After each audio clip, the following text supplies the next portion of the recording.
नमो अरहन्ताणं नमो सिद्धाणं नमो आयर्याणं नमो उवज्जायाणं नमो लोये सव्वसाहूणम्।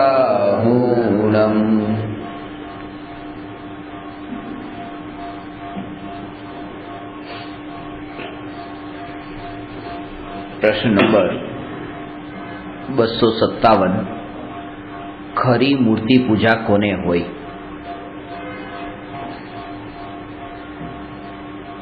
ज्यां सुधी अधूरी दशा छे त्यां सुधी परमात्मानी भक्ति पूजा दर्शन वगैरे एक आश्रयभूत स्थान छे अने भगवाननी भक्ति पूजा करता ए वात याद रहेवी जोईए કે આ મારું ધ્યેય નથી અને પરમાત્મા કરતા આત્મા વધારે મહિમાવાન પદાર્થ છે, કારણ કે પરમાત્મા પર્યાય સહિત આત્મા છે અને આત્મા પર્યાય રહિત આત્મા છે। પર્યાય સહિત આત્મા દ્રષ્ટિનો વિષય નથી, તેથી એના ઉપર દ્રષ્ટિ કરવાથી અતિન્દ્રિય સુખ પ્રગટ થતું નથી, કારણ કે એના ઉપર દ્રષ્ટિ જ્યારે જાય છે ત્યારે રાગ વિના જતી નથી। પરમાત્મા પર દ્રષ્ટિ જાય છે એ રાગથી જાય છે અને દ્રષ્ટિ ગયા પછી પણ રાગ જ થાય છે। રાગ ઉપયોગને ખેંચીને પરમાત્મા સુધી લઈ જાય છે અને રાગ ઉપયોગને પરમાત્મામાં જોડી દઈને વધુ રાગ ઉત્પન્ન કરાવે છે। અને આ બાજુ એ છે કે આત્માનું ધ્યાન વિતરાગ ભાવથી થાય છે અને ધ્યાનમાં વૃદ્ધિ થતા વિતરાગતામાં પણ વૃદ્ધિ થવા લાગે છે। એટલે પરમાત્મા અને આત્મા વચ્ચે આ મોટું અંતર છે। એક શુભ ભાવમાં નિમિત્ત છે અને એક આ શુદ્ધ ભાવનું કારણભૂત છે। શુભ ભાવમાં પરમાત્મા નિમિત્ત છે, પરમાત્માનું ધ્યાન હું કરું છું અને પરમાત્મા પોતાના આત્માનું ધ્યાન કરે છે। તો હું પરમાત્માનું ધ્યાન કરું અને પરમાત્મા પોતાનું ધ્યાન કરે એના કરતા હું સીધો જ એનું ધ્યાન કરી લઉં જેનું ધ્યાન પરમાત્મા કરે છે। આ વચ્ચે પરમાત્માનું ધ્યાન કરવું એ મારું સાધ્ય ન હોવું જોઈએ। એટલા માટે એ બતાવ્યું કે જ્યાં સુધી સમ્યક દર્શન પ્રગટ નથી થતું ત્યાં સુધી જીવને મૂર્તિ પૂજા કરવી જરૂરી છે। એટલે કે ભગવાનની મૂર્તિને દેખીને ભગવાનનું સ્વરૂપ સમજીને એનું ચિંતન મનન કરવા માટે ભગવાનની પ્રતિમા ઉપયોગી બને છે, નિમિત્તો છે। અને જીન પ્રતિમા, જીન મંદિર, જીન ધર્મ અને જીન વાણી એને તો 9 દેવતાઓમાં સ્થાન આપ્યું છે કે 9 દેવ છે, જે 9 દેવતામાં 5 પરમેશથી, જીન પ્રતિમા, જીન મંદિર અને જીન વાણી અને જીન ધર્મ એ બંનેને અલગ અલગ રાખ્યા, કારણ કે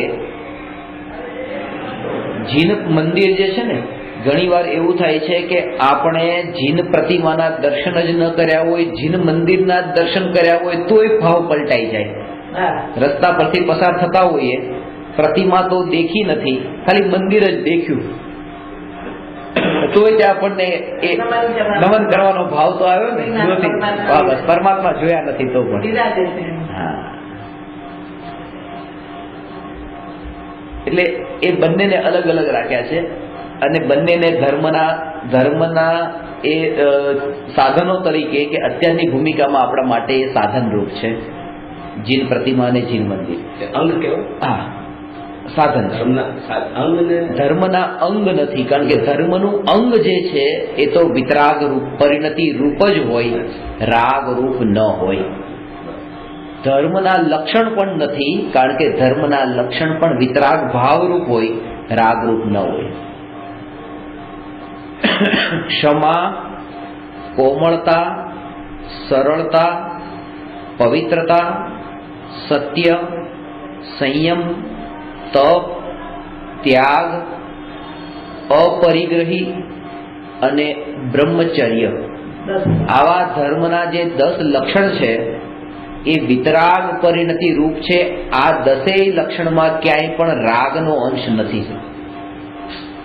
એટલે એ વાતને અંતરમાં નિરંતર જાણતી રહેવી કે આત્મામાં જે અંશે આ રાગ દ્વેષનો ભાવ થયો ત્યાં જ અધર્મ થયો, અને એ અધર્મ થયો એટલે એ જ પાપ થયું. હજુ પણ અંદરમાં ઉતરતા ઉતરતા એ વાતનો તત્વનો વિચાર જો આજે રહ્યો તો કાલે એનાથી નિવૃત્તિ જરૂર થશે કે આ જીવ એવો છે કે જેને ઘણું અહંકાર છે, બોલવામાં કંટ્રોલ નથી, ભાષા ઉપર એને કંટ્રોલ નથી, વિવેક વિનય જેવું કંઈ દેખાતું નથી, વિનમ્રતા છે નહીં. આ બધું દેખીને મને ખેદ થાય છે. આ ખેદ ખોટો થાય છે. આ મારી ભૂલના કારણે ખેદ થાય છે, કારણ કે ભૂલ મેં કરી છે. મેં મોટી ભૂલ કરી કે મેં એને એ પર્યાય દ્રષ્ટિએ જોયો. આજથી હું હવે અભ્યાસ એ કરું કે હું એને એ પર્યાયથી જુદો જ જોઉં. કારણ કે ધર્મમાં હું એ શીખું છું ને કે પર્યાયથી જુદો આત્માને દેખો, પર્યાયથી ભિન્ન દેખો. પર્યાયથી ભિન્ન છે એ તો શુદ્ધ જ છે, અને એનું ફળ એ પણ એક જ મળે છે કે જ્યારે પર્યાય સહિત દેખ્યો ત્યારે એ સમયે આપણા પરિણામમાં તો કષાય જ ઉત્પન્ન થયો છે.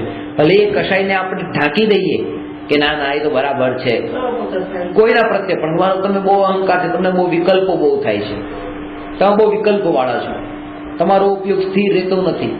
નિર્વિકલ્પ થવાનું પ્રવચન સાંભળીને બહાર નીકળ્યા પછી ટેક્સીના વિકલ્પોમાં લાગી જાઓ છો. પણ આ પ્રોબ્લેમ તમારો છે. મારે તમને આવા રૂપે શા માટે જોવા? હું તમને ભગવાન આત્મા રૂપે જોઉં.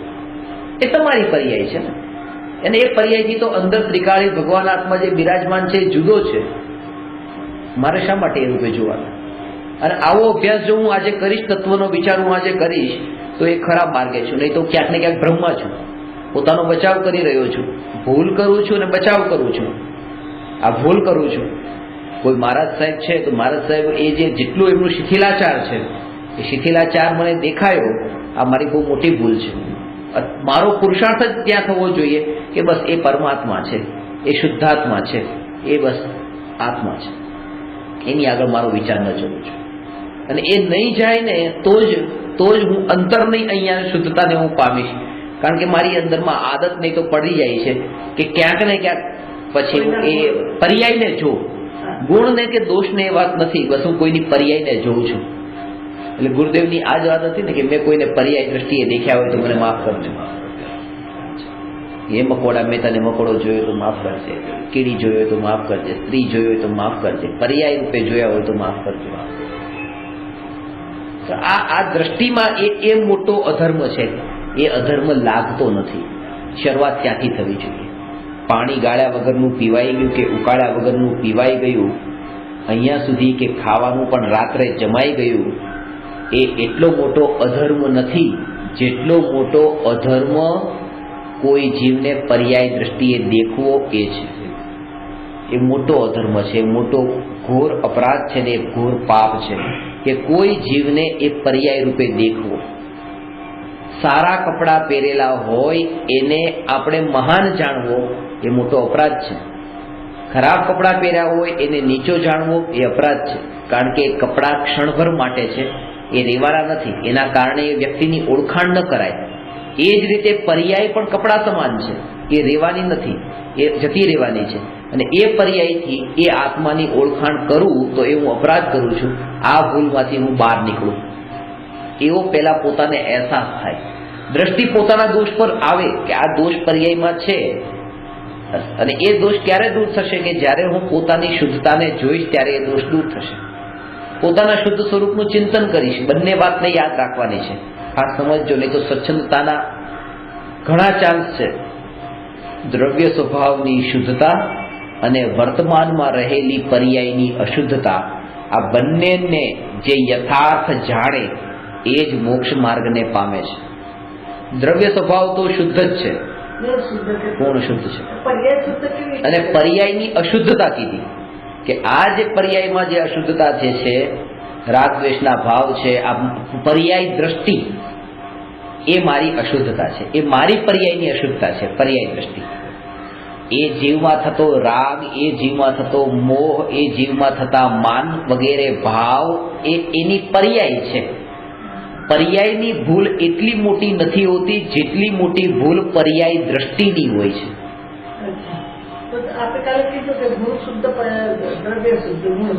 પણ એવો નિર્ણય કરવા વાળી પર્યાય શુદ્ધ, એ પર્યાય જેવો નિર્ણય નથી કરતી ને એટલે અશુદ્ધ. જ્યારે નિર્ણય કરી લીધો આ પેલી બે વાતનો, ત્યારે ત્રીજી વાતમાં જે પ્રોબ્લેમ હતો એ પ્રોબ્લેમ સોલ્વ થઈ ગયો.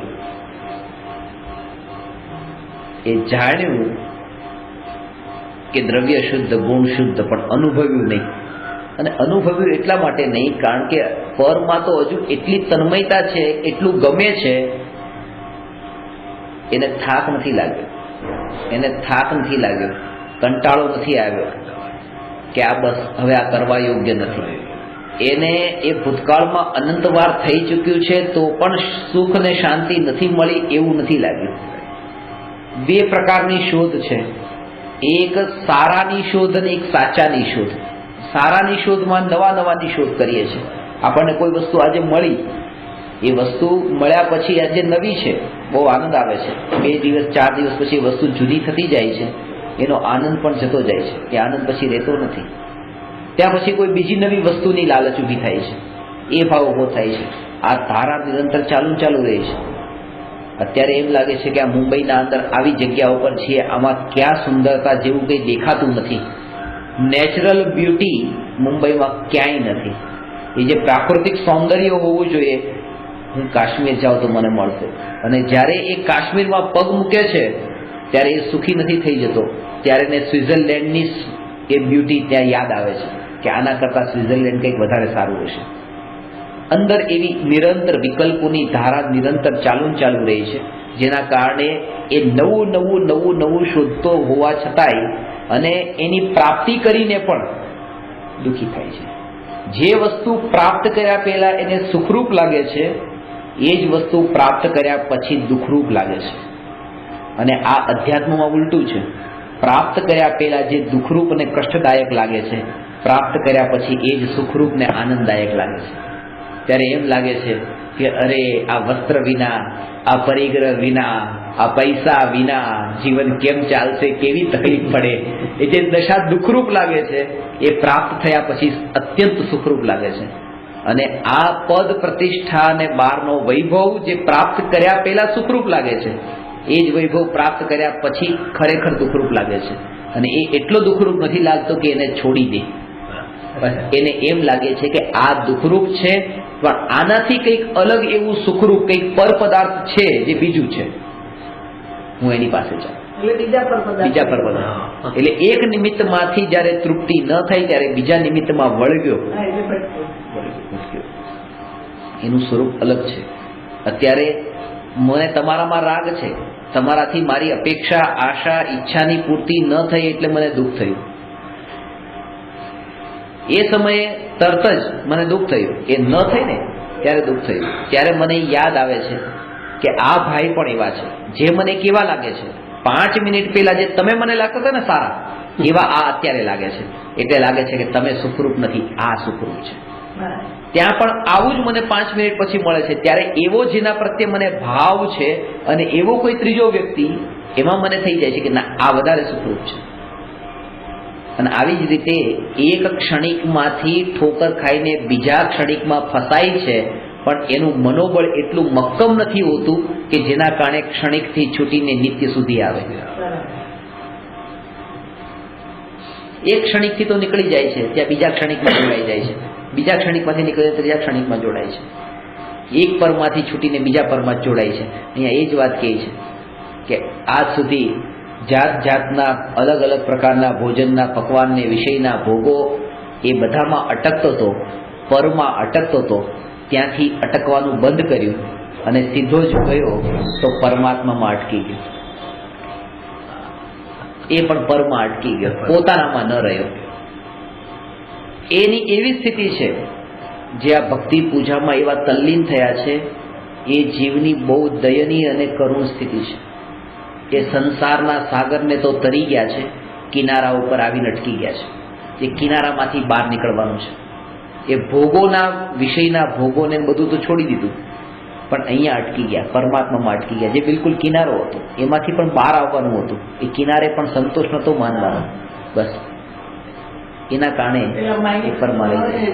પણ ત્યાંથી ત્યાં આ વધારે ખતરનાક છે, ત્યાંથી નીકળવાનું મન નથી થતું. ભક્તિ માર્ગમાંથી હોય છેવાડે પહોંચ્યા પછી એ છોડવાનું મન નથી થતું ત્યાં. અને એ લહેર છે ને, એવી લહેર એકવાર આવશે કે પાછી અંદર ખેંચી લઈ જશે.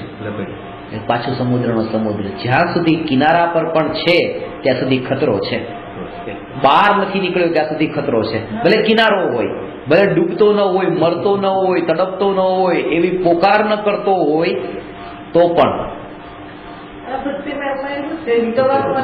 એ ભક્તિ માર્ગ હોય કે જ્ઞાન માર્ગ હોય કે પૂજાનો માર્ગ હોય કે વ્રત તપનો ભાવ હોય, એ કોઈ પણ હોય, કોઈ પણ પ્રકારના શુભ ભાવને અહીંયા કિનારો સમજવું. એ કિનારા ઉપર જો અટકી ગયો તો શુદ્ધતાની પ્રાપ્તિ નહીં થાય. એ વિભાવમાંથી બહાર ન નીકળ્યો. આ શુભાશુભ ભાવ એ બંને વિભાવ છે, સંસાર રૂપી સાગર છે, બંનેમાંથી નીકળે તો એ છૂટશે. અહીંયા એ મહિમા બતાવી છે. બે વાતની ધ્યાન રાખજો કે મૂર્તિ પૂજા, ભગવાનની મૂર્તિની પૂજા કરવી, પણ ભગવાનની મૂર્તિની પૂજામાં પણ એ અટકી નહીં જવું, કારણ કે ખરી પૂજા કરવાની બાકી છે. જ્યારે ભગવાનની પૂજા કરીએ છીએ ત્યારે ભગવાનની સ્થાપના કરવામાં આવે છે. તમને ખબર હોય તો પૂજામાં સેવા તો બોલતા છો ને, આવો આવો, અત્ર અવતર અવતર, તિષ્ઠ તિષ્ઠ, ઠઠ ઠઠ, અને અવતર સન્નિધિ મમ સન્નિધિકરણમ, આવો બેસો બેસો, પેલા આવો આવો આવો આવો. ભગવાનની હું પૂજા શરૂ કરું છું એના પેલા ભગવાનનો આવકાર, આવો આવો, અને પછી બેસો, આવો આવો બેસો. આ આવોનો મતલબ આવો નથી, આવોનો મતલબ જાઓ છે. કારણ કે આપણા ઘરમાં જ્યારે આપણે જેને કહીએ છીએ આવો આવો, એનો અર્થ જ એ છે કે તમે જાઓ, તમે અહીંયા રોકાવા પરમાનન્ટ નથી આવ્યા. આપણે ઘરનો કોઈ માણસ હોય એને આવો આવો કરીએ છીએ. આવો આવો આપણે એને જ કહીએ છીએ જેને જવાનું છે. બસ પધારો, પધારો સા, પધારો સા. આ પરમાત્માને જે આપણે આવકાર આપીએ છીએ એ વાતને બતાવે છે કે પરમાત્મા પણ પોતાનામાં હંમેશા રાખવા યોગ્ય નથી, એ પણ છોડવા યોગ્ય છે. એને પણ વિદાય આપવાની છે, અને જેને વિદાય આપવાની હોય એનો આવકાર કરવો એ યોગ્ય છે. મહેમાનનો આવકાર કરવો યોગ્ય છે. એ મહેમાન છે, વિશિષ્ટ અતિથિ છે, એ વીઆઈપી ગેસ્ટ છે. એમાં મને વાંધો નથી વીઆઈપી કહેવામાં, પણ દાન આપવા વાળાને હું વીઆઈપી નહીં કહું. મોસ્ટ વીઆઈપી નો મોસ્ટ આપવી પડે છે બસ. અને ત્યાં જ વિનયનો ભાવ, પૂજા એની જ થાય છે, પૂજા એની જ થાય છે. વિવેક, વિનય, આદર, વિનમ્રતા એનું જ કરવામાં આવે છે જેની વિદાય આપવાની હોય છે. કારણ કે પછી એ રહેવાના નથી ને. જેટલો ટાઈમ છે એટલો ટાઈમ આપો, એટલો ટાઈમ આપો. અને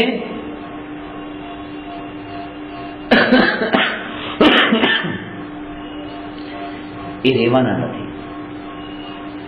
એક પંડિતજી છે, એમણે ઘણી બધી પૂજાઓ લખી છે. આદિનાથ ભગવાનની પૂજા લખી છે, મહાવીર ભગવાનની પૂજા લખી છે, 24 તીર્થંકરની પૂજા લખી છે.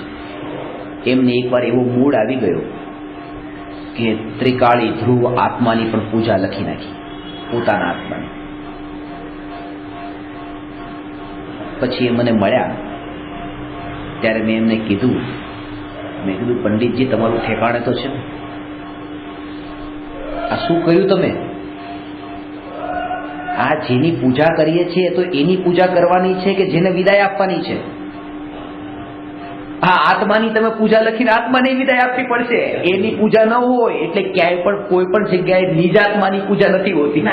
બધી પરમાત્માની પૂજા, દેવની પૂજા, ગુરુની પૂજા, શાસ્ત્રની પૂજા, પાંચ પરમેશ્વરની પૂજા, પણ નિજ આત્માની પૂજા નથી હોતી, કારણ કે એને તો અનંત કાળ સુધી રાખવાનો છે, એને વિદાય ક્યાં આપવાની છે? એ એટલા ટાઈમ માટે જ તે ટેમ્પરરી જયારે કીધું કે આવો આવો મારા ઘરે બેસો બેસો બેસો બેસો, એટલે પરમાનન્ટ નહીં બેસો, જ્યાં સુધી હું તમારો વિનય કરું ત્યાં સુધી બેસો ને પછી જાઓ. હૃદયમાં પણ સ્થાપે છે ત્યાં સુધી જ્યાં સુધી મારા હૃદયમાં ત્રિકાળી આત્મા નથી સ્થપાયો. જયારે એ આવશે ત્યારે તમારે ઉભા થઈ નીકળવું પડશે. પરમાત્મા મારી પર્યાય અત્યારે ખાલી પડી છે, નિજ આત્મા અંદર પર્યાયમાં નથી આવ્યો, મારો નિજ આત્મા મારી પર્યાયમાં નથી આવ્યો, ત્યાં સુધી પરમાત્મા તમે બેસી જાઓ, કારણ કે કોઈ બીજો ન બેસી જાય. આ જગ્યા રોકી લીધી પર્યાય. આપણે જયારે જતા હોઈએ ને ટ્રાવેલિંગમાં, હવે તમે હું સાથે જતા હોઈએ અને બસમાં એક જ સીટ ખાલી હોય તો તમારે બેસવાનું છે, હું શું કામ બેસું? પણ ના, હું બેસી જઈશ, જગ્યા રોકી લો, કારણ કે કોઈ બીજો ન બેસી જાય. અને પછી તમે આવ્યા એટલે ઊભો થઈ ગયો. તો પરમાત્માને પર્યાયમાં બેસાડી દઈએ છીએ, કારણ કે કોઈ રાગ, કોઈ કષાય, કોઈ વિષયનો ભોગ એ પર્યાયમાં ન આવી જાય એટલા માટે. અને જ્યાં સુધી આત્મા નથી આવતો ત્યાં સુધી પરમાત્માને બેસાડી.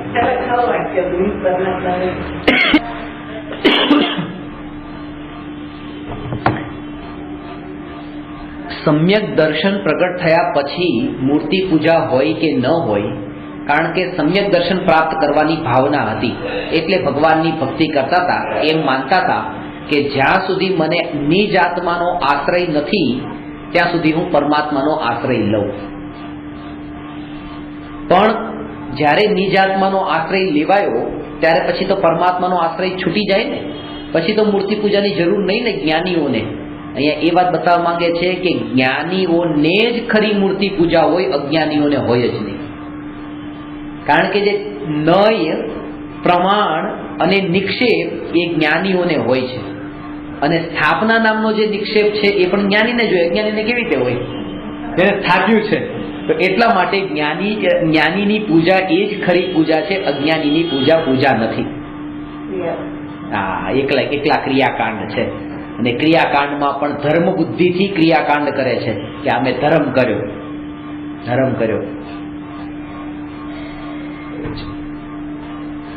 એકલા બેઠા હોય ત્યારે કેવી રીતે ધર્મ કરે, ટોળા વચ્ચે કેવી રીતે ધર્મ કરે. જયપુરમાં સવારમાં જયારે લોકો તે કેમેરો ગોઠવેલો અને બધા લોકો એવી રીતે ભગવાનની ભક્તિ કરતા હતા, પૂજા કરતા હતા, અને બધા નિયમ કે ભગવાનના દર્શન કર્યા વગર કે ખાવું પીવું નહીં. હવે બારગામથી ટ્રેન આવી, મુંબઈથી ટ્રેન આવી, બપોરે 2 વાગે આવી. તો એક છોકરાનો નિયમ હતો, કેમેરો તો ગોઠવેલો હતો, એ બપોરે 2 વાગે દર્શન કરવા ગયો હતો અને બીજા દિવસે પછી સવારના દર્શન કરવા ગયો. તો બપોરના જે દર્શન કરવા ગયો એ દર્શનના 1 મિનિટમાં પતી ગયા, અને બીજા દિવસે સવારના દર્શન કર્યા એ દર્શન 15 મિનિટ ચાલ્યા. લોકો હતા આમ હાથ જોડીને, અને પેલામાં તો કઈ ફટાફટ નીકળી કેમેરામાં બધું આવી ગયું. ખબર પડે ને આ જીવો બધાની વૃત્તિઓ કેવી છે. એટલે ખરેખર પરમાત્મા માટે નહીં, આ તો પોતા માટે. આ પરમાત્મા માટે, એટલે પોતાના આત્માનું કલ્યાણ કરવા માટે નથી કરતો, ખાલી બસ દેખાવ કરવા માટે કે આ સંદર્ભમાં કર્યું કે ભગવાનની ભક્તિ કરવાની છે. દર્શન કર્યા વગર પાણી નથી પીવાનું, બસ કરી આવો જલ્દી. એનું તો પહેલા તે પાણી પીવું ખાઓ એ જ દેખાય છે.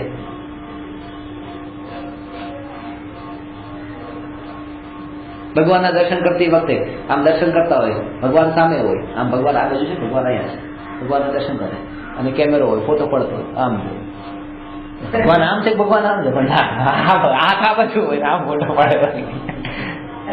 ખરેખર એને ભગવાનના દર્શનનો ભાવ નથી, આ બધું પ્રદર્શનનો ભાવ છે. સમ્યક દર્શન મારું ધ્યેય છે, મિથ્યા પ્રદર્શન મારું ધ્યેય નથી. અને આ બધામાંથી જેટલું જલ્દી છૂટાય, કારણ કે જ્યારે પણ સાચું સુખ પ્રગટ થશે અને ધર્મ પ્રગટ થશે ત્યારે આ વિધિથી જ થશે. જે કહું છું બીજી કોઈ વિધિ નથી.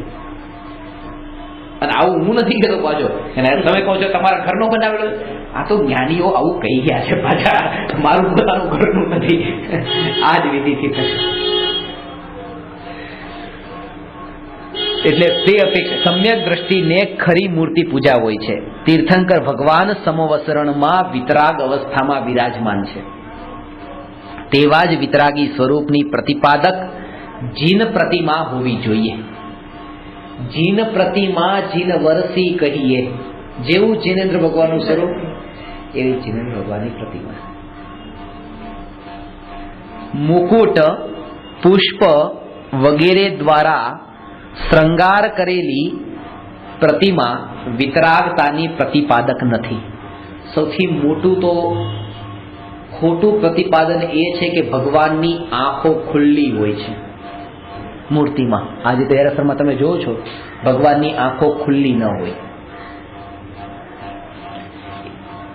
એ એમ બતાવવા માંગે છે કે હવે તો લોકાલોક જણાઈ ગયા, તો લોકાલોકને જાણે તો આંખ બંધ હોય તો કેવી રીતે જાણે? ત્યાં પણ ઇન્દ્રિયો વચ્ચે આવે છે કે ઇન્દ્રિયો ખુલ્લી હોય તો લોકાલોકને જાણે ને. ભગવાન જાણે દેખે છે એવું શાસ્ત્રમાં બતાવ્યું, તો આમ બંધ છે તો દેખે છે ક્યાં પછી? એટલે ખુલ્લી રાખી દીધી કે જો લોકાલોકને દેખે છે, આ દેખે છે. ત્યાં એવું ભાવ પણ નથી કે આજે જે કેવળ જ્ઞાન પામી ગયા, હવે ધ્યાનની જરૂર થઈ ગઈ. હવે જે પહેલા ધ્યાન કરવાનું એ બુદ્ધિપૂર્વક કરવાનું ન રહ્યું. હા, અત્યારે હવે કે તમે એવા મજબૂત થઈ ગયા, અત્યારે તમારી દશા એવી છે કે બસ તમે એ બાજુ બેઠા હો, મારે ધ્યાન કરવું હોય તો મારે આંખ બંધ કરી દો, વધારે સારું, કારણ કે તમે દેખાશો નહીં તો એટલા વિકલ્પ ઓછા થશે. પણ કે પૂર્ણતાને પામી ગયા હવે એ પણ હા, બસ હવે એ શું છે, હવે તો બસ આંખ ખુલ્લી રાખે. આંખો ખુલ્લી, પણ એમાં પણ આંખની અપેક્ષા આવી. પેલામાં બંધની અપેક્ષા હતી, આ ખુલ્લીની અપેક્ષા આવી. ખરેખર આત્માનું ધ્યાન થાય ત્યારે બંધ પણ ન હોય ને ખુલ્લી પણ ન હોય, નાસાગ્ર દ્રષ્ટિ હોય. નાસાગ્ર દ્રષ્ટિનો નાક અને અગ્ર એટલે નાકની અણીના ભાગ પર અડધી ખુલીને અડધી બંધ. એનો મતલબ એવો નથી પછી અડધી ખુલીને અડધી બંધ નાકની અણીનું ધ્યાન કરતા હશે. જ્યારે ડોક્ટર એમ કહે કે આ હાથ છે, આ હાથને આમ સીધો રાખો, તો આમ સીધો રાખતી વખતે મારું ધ્યાન મારે ત્યાં લઈ જવું પડે છે. હવે કે નીચે કરો તો ક્યાંય લઈ જવું પડે છે, અને કહેવાને ઢીલો છોડી દો, બસ પડ્યો છે લટકેલો. જ્યારે અટેન્શન હટી ગયું એના તરફથી તો લટકી ગયો. તો જ્યારે આ આંખ ઉપરથી અટેન્શન હટી જાય છે ને આત્મામાં જાય છે, ત્યારે લટકેલી આંખ એનું નામ છે નાસાગ્ર. બાકી નાક ઉપર હોતી નથી, એ લટકેલી આંખ છે એનો મતલબ નાસાગ્ર છે. અડધી ખુલીને અડધી બંધ છે કે હવે એનું પ્રયોજન ન રહ્યું ઇન્દ્રિયોનું. એટલે ભગવાનની દ્રષ્ટિ નાસાગ્ર હોય છે, એમ વ્યવહારથી એમ કહેવામાં આવે. પુરુષાર્થ તો ત્યાં પણ હોય, પુરુષાર્થ છે. હા, અહીંયા એવું છે કે આ પંચાંગ એવું છે કે પુરુષાર્થ નથી, તો પુરુષાર્થ કેવળ જ્ઞાન પામી એટલે કે છે ને, હા, મારા માતાજીને ભણવા જઈએ તો નથી કહેતા કે ત્યાં ભગવાનને પછી શું કરવાનું રહ્યું? એમને તો બધું થઈ ગયું ને, હવે તો કામ થઈ ગયું, હવે શું પુરુષાર્થ કરવાનો? કારણ કે કરવું, કર્તૃત્વ બુદ્ધિને જ પુરુષાર્થ માને છે. હવે ત્યાં એ ભાવ ન રહ્યો તો જે સહજ નેચરલ ચાલે છે એને પુરુષાર્થ માનવા માટે મન તૈયાર નથી થતું. તેવા જ વિતરાગી સ્વરૂપની પ્રતિપાદક જીન પ્રતિમા હોવી જોઈએ. મુકુટ, પુષ્પ વગેરે દ્વારા શૃંગાર કરેલી વિતરાગતાની પ્રતિપાદક નથી. સમોવસરણ રત્ન જડિત હોય પણ ભગવાન રત્ન વગેરે આભૂષણો રહિત હોય છે. એ સ્વર્ગના દેવો ભલે જેટલો શણગાર કરે તે સમોસરણને કરે, પણ ભગવાનને ટચ નથી કરતા. સિંહાસનથી તો અધર જ છે ને, જમીનથી અધર ચાલે છે. વિહાર કરતી વખતે અતિશય છે ને આ બધા, એ આ પણ અતિશયો જ છે. બધા અતિશયો જન્મના પણ હોય, દેવકૃત પણ હોય, કેવળ જ્ઞાનકૃત પણ હોય. અતિશયો 34 પ્રકારના છે ને.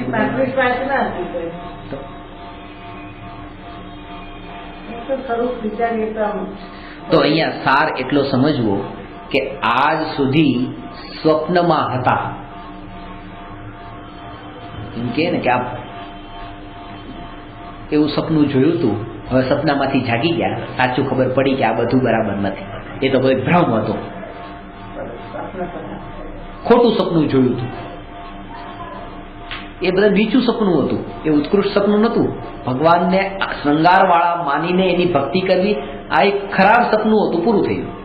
આ ખોટી માન્યતા, એ ખરાબ સપનું હતું, પૂરું થયું. મેં પણ ગઈકાલે નિર્ણય કરી લીધો કે અહીંયા જે આશ્રમ બાંધવાનું ને જીન પ્રતિમા સ્થાપવાનું એ સપનું બહુ સારું હતું, એ પૂરું થઈ ગયું. સપનું હતું ને, સારા હોય કે ખરાબ હોય, સપના તો પૂરા થઈ જાય. સપનામાંથી જાગી ગયા.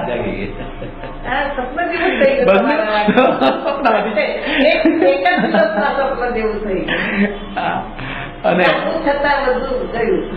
કોટી વર્ષનું સ્વપ્ન પણ જાગૃત થતા સમાય, તેમ વિભાવ અનાદિનો જાગૃત થતા દૂર થાય એવું કહે છે.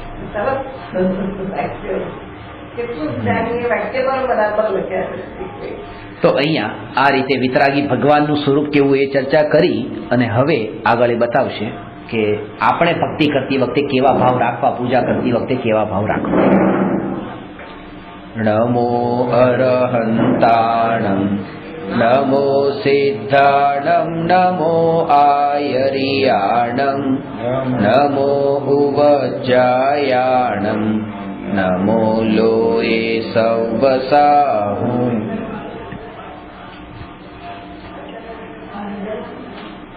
હા